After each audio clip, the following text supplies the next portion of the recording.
get slammed, get crushed. And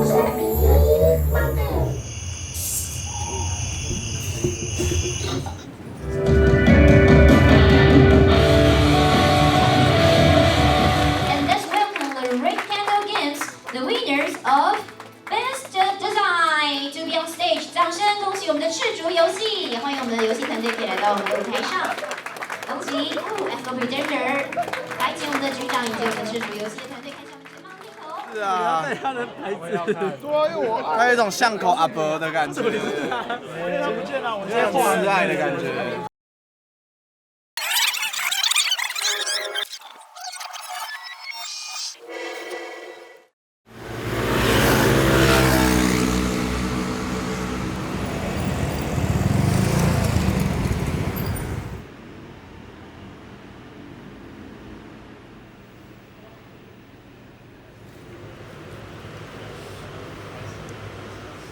所以每次都你第一个到吗？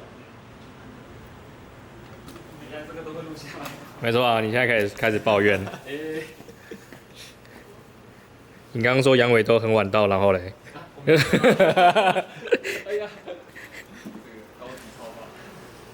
早上来呢，第一件事情就是打开 YouTube 看发烧影片。我第一个找到影片看起来是涩涩的、啊。哇，这个不行，这不行。哇，这不行。哇，爸爸。搜寻西吧，我觉得心情很糟的时候就看。哦，彩彩。这有毛病。A good way to start a day. A Shiba a day. 啊，上班呐，上班呐。OK， 赤足就是一家台湾的游戏公司，这样好笼统啊。对，我再一次好了。突然直接录的时候，突然觉得讲不出话来啊，这要习惯一下。好，我习惯一下。我们要赤足呢？赤足成立，其实跟返校的关系是应该说是非常密切的。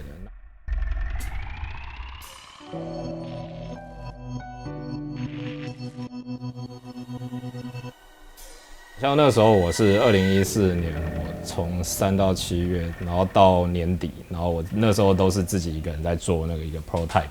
那到2015年初的时候呢，我那时候在网络上跟包子接触，然后他对这一个专案有兴趣，然后他就那时候约见面嘛，然后就发现包子还有小光就一起来哦，那大家聊的时候都很有兴趣，接下来我们就凑在一起开始做，后面是东东加入哦，然后后来静恒加入，然后杨伟加入，那我们到大概6月7月的时候，我们团队核心的6个人大概就已经到齐了。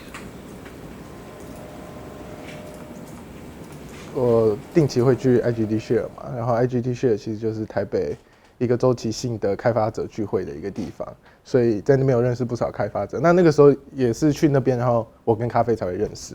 但是我跟他认识之后，其实很长一段时间没有交流，就是没有，其实我们之前都没有跟他聊过要一起开发游戏什么的都没有。就我甚至不知道他自己在开发返校，然后是后来，我快毕业的时候，他有一天晚上突然密我，他就给我看了一个游戏画面。他现在在开发的游戏的游戏画面，当时还是一个手机游戏。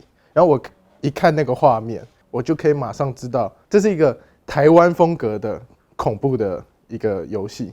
就你不需要跟我讲任何话，你只需要给我看一张截图，我就知道是这样子的游戏了。那个时候我就跟他讲说我有兴趣，对，然后我就去跟联络小光，因为我哥嘛，我就问他说：“你看这个截图是超屌的。”然后小光也说：“干超屌的。”然后他就说那就约出来。我那时候其实，在看到咖啡的东西之前，我没有想过这样的东西可以做。但是我一看到那样子的东西，我就觉得，我自己也想要玩这样的东西。其实很多时候做游戏是自己也想要，所以才做下去。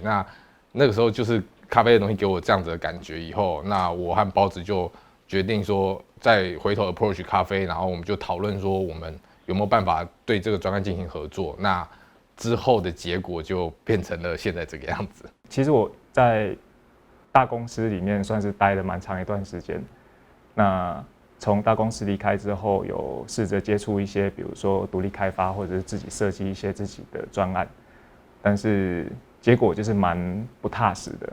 那刚好在那个时候，包子就算是介绍了咖啡。那个时候就好像说，故事这个部分，他们希望说可以结合一些历史的元素。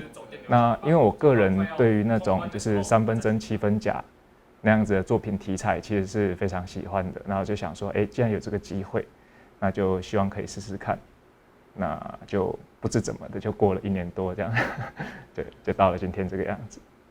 有一天早上我起来没有吃早餐，然后房间里没有人，然后我就爬 FB， 然后我就看到包子就说。我要做游戏，我们缺美术。然后我就觉得，我好像游手好闲很久了。好哦，那我来做游戏看看好了。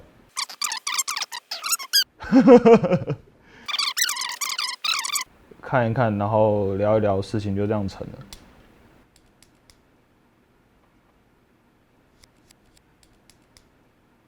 基本上我们想要做一点就跟市场上比较不一样的东西。那因为其实我们大家自己都是从小就是玩游戏长大的。那个时候其实大家看到咖啡的东西就觉得说很屌这样子，然后大家就觉得想要参与，那就很自然而然就形成了这样子的一个工作环境，然后很棒的8个伙伴，然后我们现在就在这边想尽办法的在死线前完成这个作品。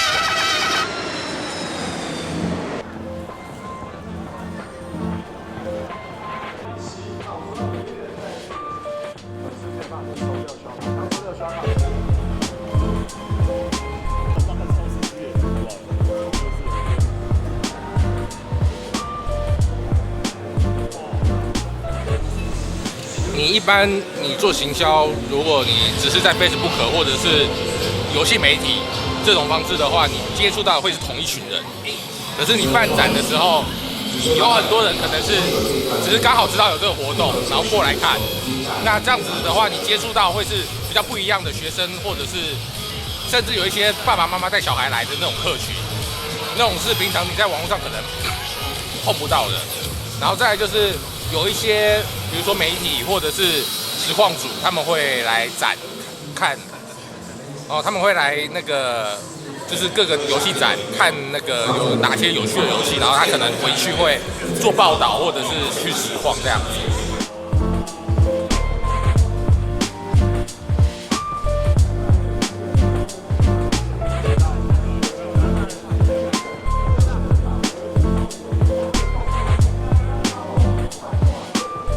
因为其实说真的啦，每一次不管是实况组，然后不管是人家试玩，其实真的不会知道你的游戏到底会不会受人家喜欢。那其实就算不喜欢，其实也还好。但是就是说，因为毕竟做了这么久的一段时间，然后就有的时候自己在做的时候，其实也麻痹了，你知道吗？就自己下也下不倒了，对，也下不到了。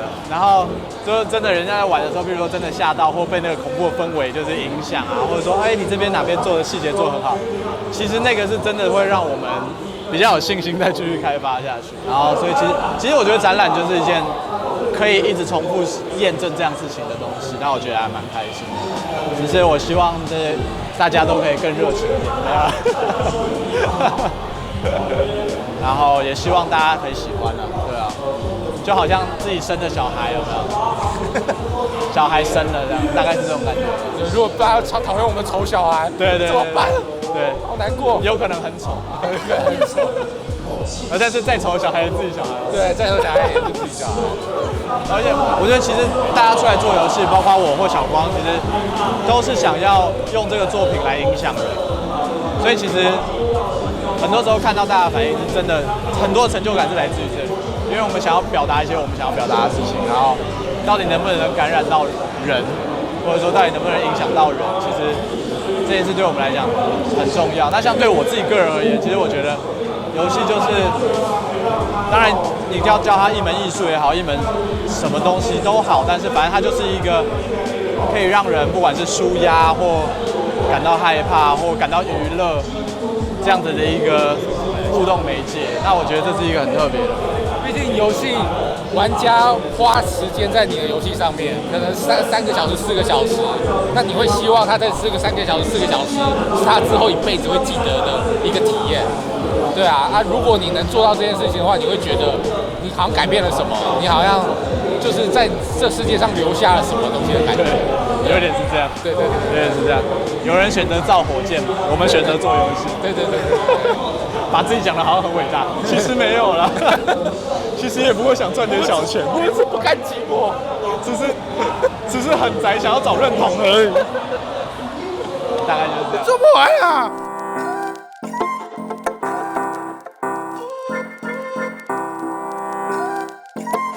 太小了，那我再贴近一点。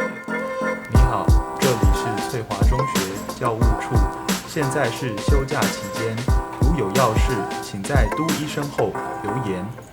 怎样会被欺负的时候会发生什么事？就是一直传。对，比较多这种。好难哦。还是我录。反正游戏里面方瑞欣也是我。不要啦。那他是放后台，还是要贴在原地。其实这点原地没关系。其实我觉得他们在外面发现再多一点。很冷。全部10到15秒。然后最后你拉。好啊，你下手势我就拉。好，可以。好，可以。然后你不要预期他会拉你。你就真的做反应。我可能会叫。对。我可能会笑。不要笑。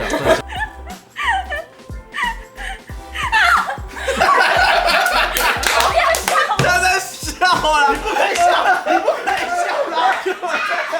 他这根本在笑吧？他从头到尾都在笑啊！我从小听起来在笑。很简单嘛。好，很简单的。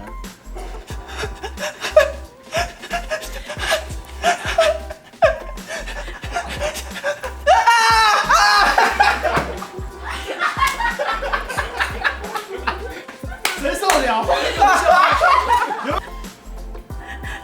好累。小啊！好，可以。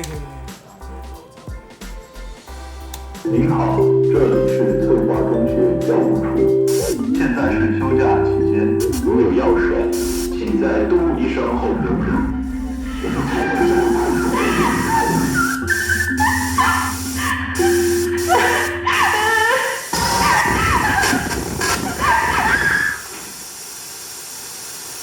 因为其实我觉得我们团队里面每个人的这个对于创作的这个想法跟这个主见都蛮强的，所以说在一个作品里面，每个人要表现例如说像小光他是在于说关卡解谜的设计的部分，那或者是说像敬恒他是在美术视觉，他会蛮着重于视觉与绘这部分的东西。东东他是很在意的是作品它背景的合理性跟逻辑性。那其实每个人在制作的过程中都会有很多想法上的那个激荡。对，那当然以我个人而言，我对这个作品也会有我自己主观的想法，但是在这个过程之中，就是要有人来这个汇整大家的想法，然后呢做出一个合理的这个整合。我觉得也许制作人在返校里面比较像这样子的角色。就是那按错要讲。其实我觉得我的工作比较像是帮大家，因为大家都是创作者，就不论是音乐、音效、企划、关卡设计、文本，这些都是创作。我身为一个程式，我觉得我的角度其实是负责把大家创作的障碍移开。像是你今天美术，你要做一个场景，如果你还要去考虑效能，还要去考虑程式架构，其实你没有办法专心在视觉上。那音乐、音效跟关卡设计也都是这样的问题，就是如果你今天一个关卡设计，你在设计关卡的时候还去想程式实作的话，会导致你的关卡设计被实作限制住。做返校的时候，我就刻意把它分开，就是像敬恒在做场景的时候，我就会跟他讲说，你不要管效能，就是效能那是我去处理，你把你想表达的表达好，这样子。然后关卡设计的时候也是，小光他想要做什么就跟我讲，然后我去把这个东西 build 出来。我们一开始有讨论出一个大纲，就是我们有4个章节嘛。那这4个章节分别要讲的事情，其实我们在团队里面就已经讨论好了。对，那这个大纲出来了以后，那再由我这边去把所有的流程填进去，就是每个谜题要怎么编排，流程你要从哪里走到哪里，地图长什么样子。比如说第一章，我们一开始设定是方瑞欣在大礼堂醒过来嘛，礼堂算是我们一直回去的一个意境，就是方瑞欣的罪算是在那边去表现，所以我这边就是要设定说，他从礼堂醒来以后，他第一件事情他看到的是什么东西，然后他第一次遇到的魍魉，然后玩家要怎么去躲避这个魍魉。在跟团员沟通的时候，我通常会先画出一个像是这样子的一个地图，然后这个地图就是用这个地图来说的话，我会告诉大家说 ，OK， 它这个比如说这一个区段。它里面的谜题有哪些东西，然后可能比较细节的部分，我会再画一个类似 storyboard 的东西啊。那这个就是那个最后就是你上到第4章，上到顶楼，然后看到魏仲廷在那边抽烟，那个魏仲廷老人在那边抽烟的那个景。对，那最原始是长这样。还有那个音乐教室那个最吓人的那个嘛，就是大家说最吓人的那个场景。对，这原本是长这样，然后吓人就这样。对，大概是这种概念。对，敬恒是神，对，敬恒都知道我要干嘛。这谜题你们有没有和谐一点的方式？是因为后面他刚好，因为我们人很少了，然后实际上也没有真的很认真去讨论说，就是这个东西到底应该要是一个什么样子的东西。绝大部分都是就是处于一个就是说，我觉得他可能应该长这个样子吧，然后他就长成这副德性。对，我觉得在这个团队里面，我们其他团员算是给我一个非常大的一个发挥空间。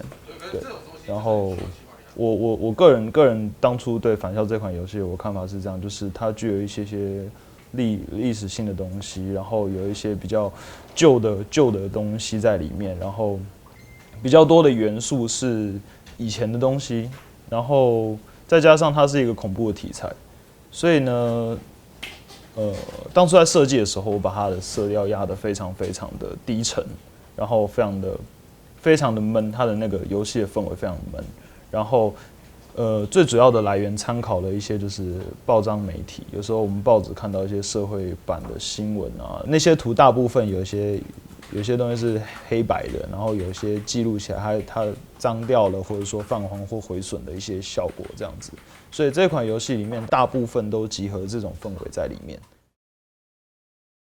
来，老李。那 fire 我的工作来讲的话，其实蛮有趣的啦，因为其实我们有一个特别合作的音乐作曲人，他叫张卫凡，对，这个一定要把他 tag 张卫凡大大。对，那卫凡大大呢，他本身就是一个在业界蛮有名的作曲家，那他人非常好，就愿意协助我们这样子。那所以说他在返校初期的时候就帮我们开始写曲。那音效方面的话，因为其实最早是因为根本没有人做啦，然后我们本身也不可能说真的去买音效，或者说去真的找那种专业的音效人员来做，因为那个成本很高。那因为刚好我自己的背景有学过一点点音乐的东西，所以就变成说我来嘎这个角色做音效这样子。以返校来讲的话，其实我们还蛮要求的，就是说我们会尽可能的把一些尤其是台湾相关的音效，就把它做到很到位。譬如说拔杯的声音，这种声音，我们就不会说直接去找2个木头这样，我就真的去买了一个杯，然后来拔，然后真的去收音，然后真的去 twist 它的音色或什么这样的东西。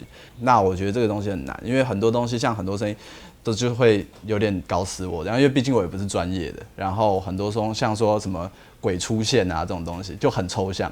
你就大概有点没有办法去想象说，鬼出现到底是想什么。那我觉得其实就充满想象力吧，然后就是看你怎么样去想象那个声音，对啊，然后对我觉得这块是还蛮挑战的啦。然后毕竟我必须再重申，我不是一个专业人士，所以做起这件事情来也特别的辛苦，但是也蛮有趣的啦，对。然后我以后可以的话，就不想要再继续做音效。今天起了一个大早，到底是多早呢？其实已经11点40了。11点超早了，时区不一样。对，没错。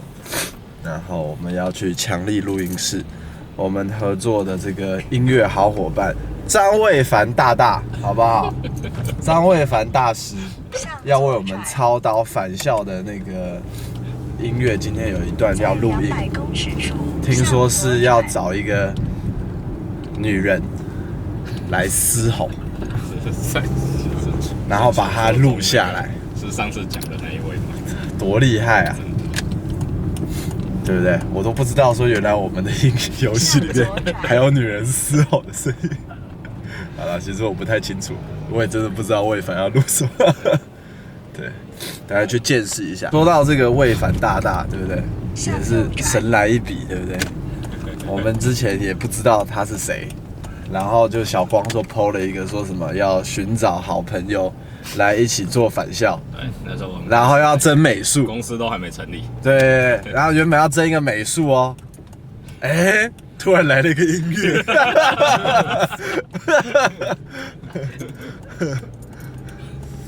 这个故事告诉我们，有的时候呢，很多事情不是你所计划的那样，但是很美好。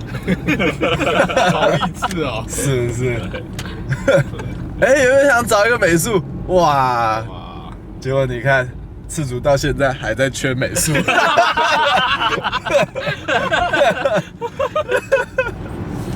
我只能说，对，就是好东西就是这样啦，就是会吸引很好的人进来一起做这样。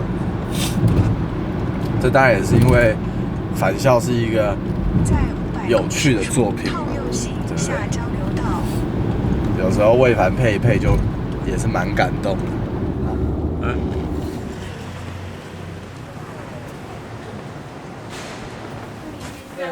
韩哥 ，Hello，Hello，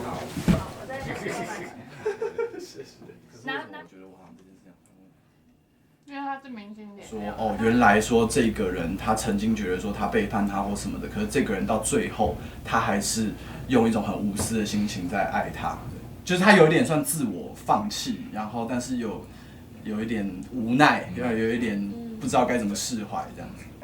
对，我是一个作曲家，然后我一定要讲名字吗？不是会有字幕在这里吗？比较亲切嘛。我是返校的作曲家张卫凡。那我做过很多的电视剧、游戏啊、广告的音乐。认识他们的时候，基本上赤足这个公司还没有成立。那有一次我在逛那个台湾 Indie Game 的一个论坛的时候，发现了有一个我没有看过台湾有人做这样子的一个东西，好像是一个非常 rough 的一个 demo， 然后说要做一个恐怖游戏，然后正在找人，重点不是在找音乐，好像是在找美术还是什么东西。然后我就觉得哇，这太棒了，因为其实我们在台湾不太有机会能够做这样的东西，但其实做这种东西是我一直非常非常想做的事情啊。于是我就写了 email 过去说，那我是张卫凡，那是不是有这样的合作可能性？这样子，返校之前我所接触的所有游戏公司，谈合作的 project 的时候，都是到一个很大的办公室，然后我们大家都非常的行礼如仪的，然后说叉这个是企划，叉先生这是什么呢？然后跟返校比较不一样，就跟他们见面的时候是约在一个85度 C， 是不是？很吵，非常吵，然后大家点那个很廉价的饮料，然后那时候小光就问我说：“我们想要做这样的一个游戏，那我们每个礼拜要在咖啡厅开会这样子，那要不要每个礼拜来参加，我们一起讨论这个游戏？”不过说真的，这是我觉得蛮棒的一个经验。它会让我回到了我以前一开始做音乐的初期，是在玩地下乐团，是在玩非常 indie 的音乐的时候的那种感觉。其实我觉得真的还蛮开心的。我觉得游戏配乐对我来讲，我觉得很重要的一件事情就是，它不是只单一个地方的情绪。比如说这个地方我要它很危险，那你就弄一个很危险的音乐进去。那我觉得这个层次是比较浅的做法。我认为比较好的做法是，它这边是一个很危险的场景，很危险的音乐，但是它这个危险到底是什么？它呼应了前面的哪一段的布局？它在前面的某个地方是有什么样的暗示？所以我这个地方我决定要让它很危险，让它用什么方法危险？基本上它所有的东西跟剧情跟音乐的布局，实际上我认为是非常非常重要的。那这个部分我觉得是跟在做电影的音乐是一样的。我在跟返校合作的时候，比较特别的部分是，通常我接游戏音乐，游戏开发商都会给我一个 list， 那它可能都是一个片段的描述。那赤足给我的东西，除了片段的描述以外，还有一个非常长的 gameplay， 他可能会故意把主角玩一玩，主角死了，哦，死了会到哪里？然后主角死前是在哪里？然后他走进这个房屋之前，他发生什么事？基本上我都看得到。所以呢，我在做特定某一段音乐的时候，我都会把前面的音乐跟后面的音乐全部都放好，然后我来看这样的场景是不是能够呼应前面的地方。比如说前面的部分低音非常非常的重，我为了让玩家觉得好像突然之间进了一道门，然后就换了一个时空，我可能下一个 track 我的低音就会变得非常非常的少，我就把主要的乐器都放在高音的位置。就是直接冲到你的门口，然后大声喊你。我觉得赤足就是好像一堆天才集合在一起，因为我觉得他们对游戏的想法，甚至在游戏之内、游戏之外的想法，其实我从侧面我都学到了蛮多的东西，包括行销啦，包括什么样，我觉得他们是非常非常聪明，然后而且也非常的有企图心，也知道自己在做什么的一个开发者。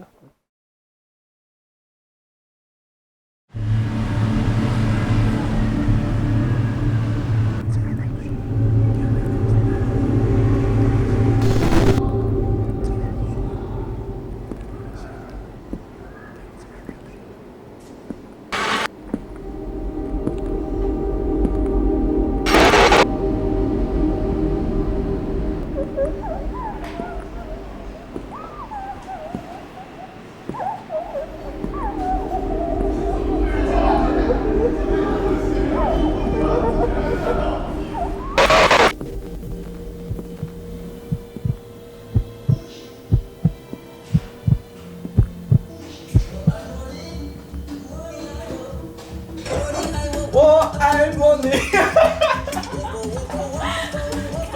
完了，我看赤足形象崩坏了。我觉得赤足就是好像一堆天才集合在一起。而且他没有要点嘛，他是走过去他就没有，他是讲，就我觉得这完全是泡泡的问题。我先放泡泡机，先放泡泡机。可是当你有方向进来的时候，方瑞欣站在这边，然后黑影站在这边，对话出现在这边的这个不管怎么样，返校是后来才冒出来的东西。单看画面，那我最初我一想要做的就是说有台湾风格的东西，对。可是这个该怎么说呢？这个想法其实是可能根源于说，我从就是说很小的时候我也是玩电玩长大的那个世代，对。然后我觉得说，接触这么多。不管是动画、漫画、电影，然后或者是游戏这样子的媒介啊，那很多都是国外的这一种作品啊，然后它所呈现出来的这一种，不管是视觉上的，或者是它里面用的这些符号，或者是它呈现的一些演出方式跟价值观，虽然都不错，但是并不是我们自己的东西。那我觉得蛮可惜的，就是说我们并没有去用自己的符号，或者是用自己的语汇，然后用自己的这一些文化元素去说故事这样子，对，那所以那时候其实是本着一种很笼统的概念在做，所以才会弄了一个像这个魔都这个东西。那时候大概是14年的年初开始做这件事，做到3月，然后大概就是有一个我可以在街道上走，然后可能跟那些东西互动。可是那时候就会觉得说，好，那东西已经做到这样子，可是没有内容，所以后来才又过了几个月时间，返校才出来是。那时候是觉得说我不能让这样子的概念无限的发散，就觉得说那我要找一个核心的故事然后呢用一个比较小规模的这个背景去叙事。那所以那时候就想说学校大家的共同记忆点，再来就是以这个为背景，然后加上台湾的元素那个时候返校在2014年7月的时候，我第2个 prototype 就是基于这一点去做的。那后来像包子小光他们第一次看到的大概也是这个版本。当赤足的成员慢慢加入之后，然后我们才又再做了一个，就是我2015年起那个时候在巴哈 Game on Weekend 的时候曝光的版本那个时候还是在那个 iPad 上面 iOS 的版本。对，那个版本其实就已经比之前的版本又稍微在规模再扩充回来一点，因为我就等于说团队的规模比较具体了。然后我们回来，大家成员那时候公司也已经要成立了，那大家也就回过来说，我们既然要把这个游戏做好，那就从核心开始去探讨我们要做表现的价值那既然我们讲到台湾，我们在讲恐怖的故事，它有一个恐怖的社会背景，那我们就不如去回溯台湾曾经有过的历史。对，那我们就把时间轴从大概原本架空的80、90年代，再推回到1950、60年代。对，那时候台湾确实是在那个这种戒严的状况下。当然那时候做了这个决策之后，就代表说我们之前大概前半年左右做的东西，我们都可能要面临到打掉重来的状况。对，当然我们就是大家觉得内部讨论之后，觉得这么做是值得。那我觉得目前看起来这样子的选择是对的。对，那这也就是返校为什么会慢慢的从那时候一开始的一个很笼统的东西，变成目前这样子很具体的部分，因为大家都下了很多功夫。返校世界观其实一开始的时候是跟咖啡沟通过，他想要在游戏里面表达的一些想法跟主旨。那事实上我就开始，比如说去找一些可能台湾曾经发生过的事情啊，或台湾的一些实际存在的小镇。那去收集这些素材，那最后的话，我们是建构出了一个山区偏远的小镇。时间线的部分其实也是有分，有点像是光复之前，然后再接在光复之后，然后一直到悲剧发生过之后，政府怎么去处理他们这样子的一个长时间的一个过程。一个小镇它之所以会繁荣，它应该会有一个源头。那我们那个源头就是有一点像是在光复前，这个小镇本来是人迹罕见的就是一个深山僻野，因为发现了一个金矿的路头，所以说就引起了一些开垦的动机，然后所以说才慢慢聚集了很多的人。那聚集很多人之后，这些人自然就需要一些基础的建设、基础的设施，所以就包括像医院，然后包括像学校，然后小镇的一些房舍。角色部分的设定也是讨论了蛮久了，那个时候的角色比现在大概多了1倍左右，包含就是可能大家有会误会，就是殷翠兰老师他的爷爷是现在的校长沈静，那其实这个是一个误会。那个时候我们其实有帮殷翠兰老师设定了他的爷爷是前任校长，但是因为不明原因，所以就消失了，人间蒸发，然后才换成现在的一个沈静的新的校长这样子。除了就是殷翠兰的爷爷以外，其实还有很多本来有在魏仲廷班上，或者是在方瑞欣班上，甚至医护阿姨这样子的角色，其实我们都有过一些设定。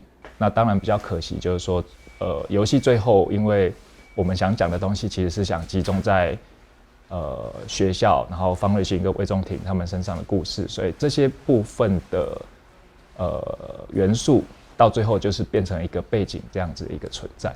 我们团队内的第一个 prototype 其实是刚成立的时候，我们是10月成立，然后我们到2016的2月的时候，第一次去参加台北电玩展，那个是我们团队成立后的第一个 prototype， 然后那个 prototype 其实后来就被打掉了。那个时候我们比较想要讲故事，我们想要讲社会状态，那所以我们就是想要以叙事为主，然后所以做了一个游戏 prototype， 然后那个 prototype 它的互动性比较低，它比较多的是看故事，然后有解谜啦，但是就没有到这么 hardcore 的要去躲怪物。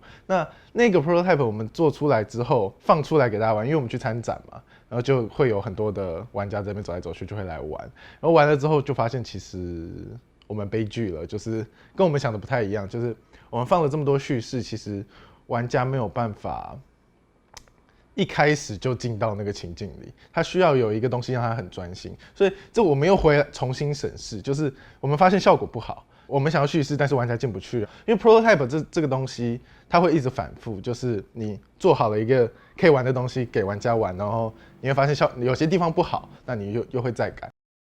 第一个我们满意的 prototype 是在4月22号，对，4月22号，我们把我们的公开 demo 寄给实况组的时候，那一次也是心脏很大颗，因为那一次在寄给实况组之前，我们并没有公开的 demo 过，就是我们并没有在电玩展给人家试过。刚才说的 prototype 量产跟打磨，那你第一个 prototype 阶段如果拖很长的话，你后面绝对做不完。所以我们那个时候其实有定死线，就是我们的4月底的这个游戏原型一定要完成，不然就是做不完。所以那个时候也是有点破釜沉舟，大家就开始熬夜，因为大家也知道这是最后一次 try 了，你这一次如果失败的话，你后面不用做了。对，所以我们的第一个我们自己满意的 prototype 是在实况组开播，然后去玩，然后看到实况组真的被吓到，然后实况组真的看到了游戏里的细节，在这个时期我们才真的确定说我们的 prototype 是好的，我们可以把它做完。对，我们愿意把它做完，其实是看当时的反应，看大家粉丝很开心，然后实况组玩完也觉得愿意推荐，那这样的情况下我们才愿意说 OK， 我们尽量产。对 prototype 我们尽量产。那个时候就在想说，那我们有什么样子的行销的管道或通路，就让人家知道说我们的游戏长什么样子。那个时候第一个想到的就是实况组，然后所以说就是也很幸运的啦，就是说也让实况组也顺利玩到我们的游戏，尤其是几个很在台湾非常话剧也game 打的含水会结冻的几个实况组，就真的是愿意来帮我们玩，然后玩了以后。说真的啦，如果要我来讲的话，实况组应该是造就了返校今天有这样子的成绩，我觉得大概占90%啊。对，我就是说以媒体曝光来讲，我必须这样说，因为其实就算我们端出了一个再好的作品，没人看，没人胜，就是没有人玩啊，就是没有人看，你知道吗？可是没有想到回响这么大。说真的，我们真的没有想到。讲实在话。我们那时候我记得那个时候第一次丢给老皮他们，然后就说你们如果有机会的话帮我们试试看，然后结果后来老皮就做了 Twitch 的实况，然后他在玩的那个时候，我们全办公室的人都盯着荧幕前面这样，然后在那边看，然后想说看到底几个人，看到底会不会有人看。到底就是观众的反应是什么？那是第一次我们接触到真的玩我们这一个游戏或看我们这个游戏的玩家说的反应，然后结果没想到那次反应是很好的。even 老皮自己人他的，我觉得也不能讲他配合啦，但是他可能也是真的是会被这东西吓到或什么之类的。然后看他那些反应，又真的就是出乎我们意料非常多。然后也是那一次的经验之后，然后陆陆续续的就是雨后春笋般。很多就是什么老皮、卤蛋、杰林，然后阿神这些人陆陆续续的去实况了以后，然后我们才感受得到说，靠，这个东西好像会成，不然这真的有一段很长的时间返校在制作的时候，基本上都是我们在满足我们6个人自己觉得这个游戏应该长什么样子，然后我们都没有办法获得一个很实质的肯定。一直到实况出现了以后，就是对我们来讲真的是一个强心针啊。我自己的感受是，如果真的没有实况这一块的话，其实返校这个 project， 它不管在中间行销，或者说我们现在走到了这里1年多，看到了或者说拥有了这些粉丝也好或什么的，我真的觉得就不会有现在这样子的小小的盛况了。哎呀，我不是。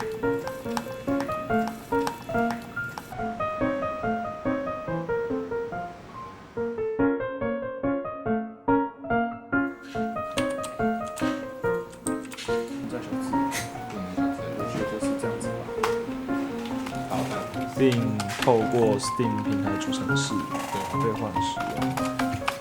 创坑，跟我杀死你啊！这个妈的2刀砍死你！这是咖啡。不是，机甲像出来呀！靠！造杀！啊！我没东西，你不要杀我啦！不要用攻击射我啦！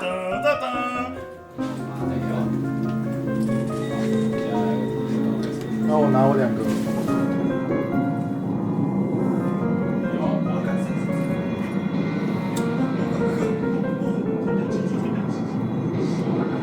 现在我们在倒数上线然后我们烧香拜拜，一炷香时间后就上线了。你看，现在有几个人？80，我看一下，83个人。Facebook 上有83个人看一炷香在烧，太无聊了。哇！哇！你看那个双下巴，谁？从来没有看过267，从来没有。这个你人生最高的数字是多少？261。没有200过。其实破百都是第一次了。对啊。没有过 demo 的时候有破百。没有 demo 我观察没有过。260从来没有过。好新鲜啊！你们这些找博士看课。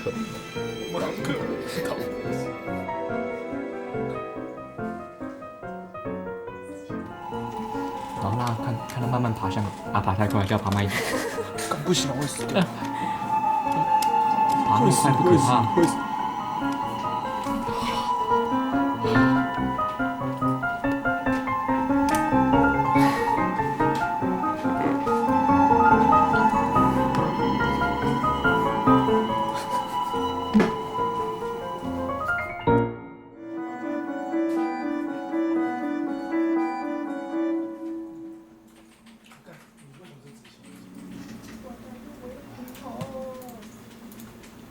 我们现在就真的是不能干嘛了，哇靠，好凶啊！这个是浏览的。谢谢大家过去1年半来的支持。谢总可以回家了。我好兴奋啊！我好兴奋啊！我好兴奋啊！快点！哇，好兴奋啊！还没出来啊！这个他一定最会。快，我好兴奋啊！什么？现在是我们游戏刚上市，然后现在很多实况组在播报，然后我们现在在看我们的 Steam， 然后 Twitch 吧，Twitch 上面有谁可以在玩我们的游戏？然后现在是杰林在玩我们的游戏，谢谢杰林。我这个塔现在在挖掉中柱了，不要乱录啊！可是全球没有，全球在第4页，全球在第一页了，第一页了，在下面。加油！冲 ！Resident Evil 什么东西啊？不要剪掉！好啦，伟伟，因为销量很差。现在4点哎，你不要指望台湾人会上线买游戏好不好？买游戏好啦，现在很差啦，现在我没有1万套，没有办法了啦，蜘蛛要倒了啦。回去睡觉了啦，我想睡觉了。那你常敢回去啊？啊？没有，我就等一下，你就 overwhelming capacity。对。我觉得你进去前。我明明很累，但是我现在怎么赶？我觉得快宕机了。6日了，因为我都生气耶。我觉得他很有可能漏笔记本。他知道是会弄你啊，他刚说是会弄。对啊。所以还好，他没有说错啊。还好那些绳子都会动。有人说什么鬼游戏？我今天很脆弱，不要拍我。再也不做游戏了，再也不做游戏了，再也不。那今天感情很脆弱，不想做了。不应该做游戏。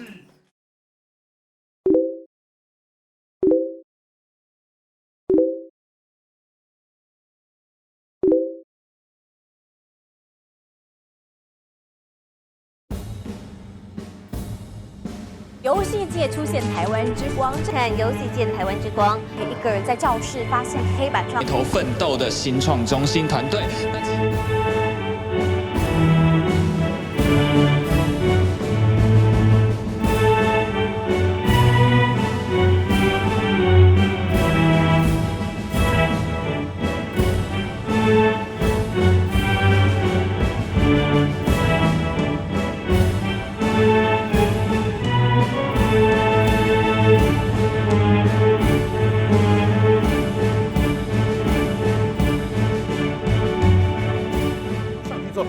久就冲上了全世界的排行榜的第7名。这个团队最主要成就是这个人。是制作人叫做姚顺廷，整个游戏的发想也是他。大家可以看到，就这8位年轻人呢，造就了这个游戏的风潮。那姚顺廷其实是一个很特别的人，他原来就是学什么呢？他学美术跟多媒体的。对，日常生活。哇，姚顺廷这个很关键啊，姚顺廷。悄悄的发酵了，一句话就被抓走。超巧。就到2014年的时候，赶到欧北做啊。说现在在低薪的时代啊，少数能够获利的行业就是这一种。所谓的，既然说我们游戏业是少数获利的行业啦，那他显然是没有做过游戏啊。现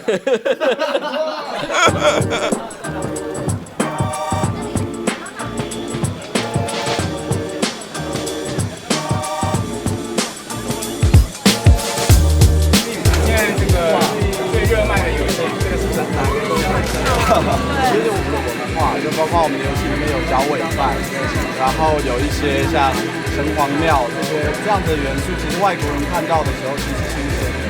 那所以说第一点是就是说，当然希望有某一个环境是让大家可以去 trial and error， 在这个环境底下可能可以失败，还可以生存下去，那才会有更多很好的团队。台湾现在独立游戏正在崛起当中，我们有非常多很优秀的团队在这个市场里面。那很多团队他做出很棒的作品。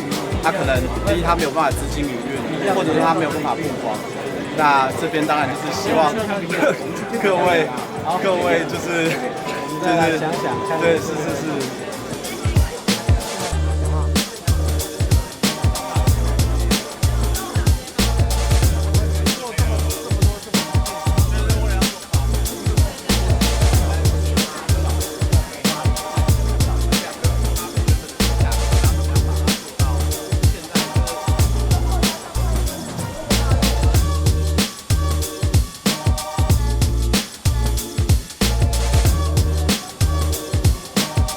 我觉得台湾独立游戏其实基础建设其实越来越完整，因为我们有了 IGD Share， 就是独立游戏开发者分享会，我们也定期每年会有 TGDF 台北游戏开发者论坛这样的东西，然后我们也有台北电玩展。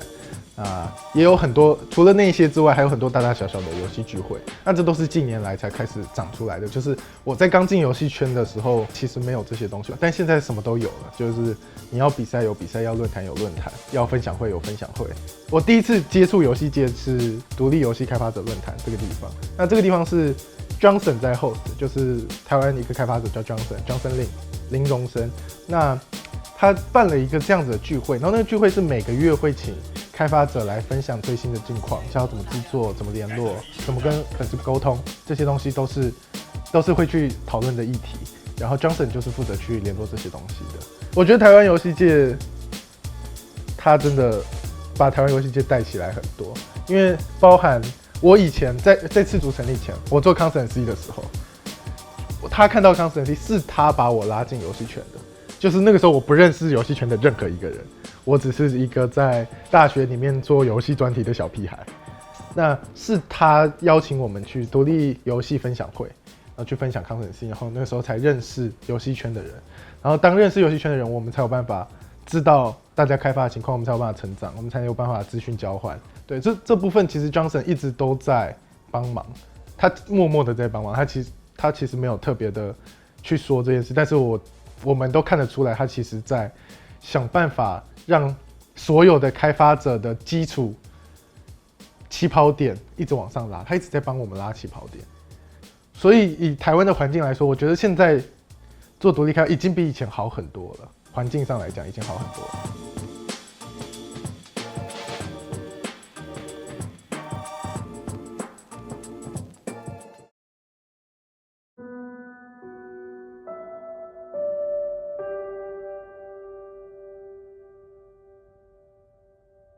台湾游戏市场变成这样，其实我觉得有它的历史渊源啊。那就是之前我们的单机游戏其实做得非常好。那有一段时间，因为 MMO 出来的关系，然后再加上盗版的关系，导致做单机的人变少了，然后就开始代理的变多。那同时还有一个原因，是因为那个时候台湾做 console 的很少，因为台湾很难拿到做 console 的资格。有一部分原因也是因为我们台湾做太多的盗版卡夹、光碟这一部分的原因，所以康手商对我们有一点排斥，那就变成说我们的路子就只剩 MMO 了。那时候没有 Mobile， 没有那些其他的东西，所以盗版对付不了，那就做网络游戏，因为网络游戏你不能盗版。那就因为这样子，网络游戏首先的问题是它成本高嘛，那成本高，再加上你又要长期的维护它，那就变成说，如果我用代理的，其实是最快的。那就是因为这样子，我们的开发能量，我们的研发能量就因为这样子越来越弱，越来越弱。在那个时候，如果你的公司依然是要以盈利为目标的话，事实上就很容易转型为代理公司。就是因为研发的风险真的非常高。就是我们像返校这样子，其实你看规模不大的小游戏，它的成本可能就是远远超过你的想象。那更别说，比如说像 WoW 啊、天堂2啊那种，就是必须要就是大量投入资金，然后而且还要承担它可能会最后不受欢迎的这种风险。那台湾的公司，我个人觉得就是即使有心，他们也不得不顺应这个潮流去做一些转型。所以才会慢慢变成，就是说，就是以代理为主，然后开发为辅。那如果开发变成为辅的话，那事实上也会变成，就是说它可能开发资源，它可能开发周期都没有办法让它形成，就是有办法做出大作的一个状况，所以才会让一般的玩家觉得好像国产单机游戏已死这样子。我们台湾的玩家接触的很多游戏都是国外最一线的，都已经是 top 中的 top 了。那台湾从这个部分对台湾游戏开发者其实蛮不平衡的，因为台湾游戏开发者其实也很厉害，但是他们没办法涨到那个程度，就是那些我们在台湾玩家看到的国外很屌的游戏，其实他们都已经是磨很久，他们都已经是这个团队的第4款、第5款游戏了。然后他们很早期的时候做的还可以的时候，就是虽然不是顶尖，但是也没有到超屌的时候，其实他们是活得下来的。但是在台湾不是，我们台湾的开发者很多都是开发第1款、开发第2款，然后没钱了就死了。可是他第1款、第2款可能不会比国外的第1款、第2款差哦。说实话，他不会比第1款、第2款差，可是他活不到他变成第5款神作的时候。是市场太小吗？其实我也不太确定这个原因是什么，但是现状就是一样的能力，我们跟国外的开发者假设是一样的能力、一样的起跑点，其实我们活不到变成经典的情况，我们到中间就死了。这边有一个循环啦，就是玩家不看好台湾自己开发的游戏，那台湾自己开发游戏得到的关注度就会低，那你关注度低，你的养分就少，你开发完一款游戏，你收回的钱就是少，你愿意继续耕耘这块人就少，然后你又会做出下一款游戏，就品质就会下降。那你品质下降，玩家又看你们都越来越烂，然后又关注度下降，这是一个很惨的负面循环。那当然我不会去说，我不会把责任丢给玩家，我觉得这样也不对，因为这个其实从玩家角度，他本来就看不到这么多东西。那从我们的角度，如果以次主为例，我们能做的就是想办法把品质拉上去。然后想办法让那个负向循环变正向，就是你今天玩了返校，然后你真的觉得很棒，然后你觉得愿意给独立开发者机会，你愿意给独立开发者关注，那我们就会得到更多养分。那我们得到更多的养分，我们下一款游戏就会更好。那更好之后，我们就可以再做一次，就是再给你们看，我们东西更棒了，然后就更多人来支持我们。就是这是从我们角度能做的啦，这是从我们角度能做的。我对于赤足的期许不是一个很公司化的上至下的这样子的一个企业结构，我比较想要它是一个每一个创作人都有自己发挥的空间，然后每个创作人都有自己发声的地方，然后大家为彼此和为自己圆梦。所以其实返校这个 project 把我们6个人拉了进来。可是我们6个人，其实大家每一个人心中多多少少想要做的东西也都不太一样。那至于说返校之后到底会长成什么样子，我不确定。但以赤足来讲的话，如果今天返校卖得很好，那我觉得就是那个叫什么啊？那个什么树叶？哎，那个成语叫什么啊？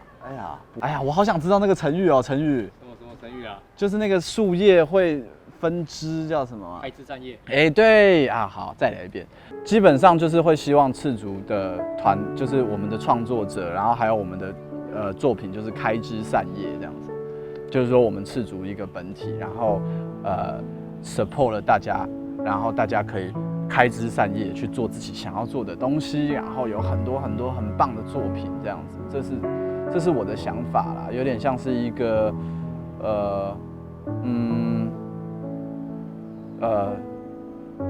不是一个单个的一个这么大的企业体系，而是很多创作者在这里，然后互相交流，然后大家有一个比较稳定的薪水，就是也比较心情也比较稳定的状况之下，然后给大家发挥的空间。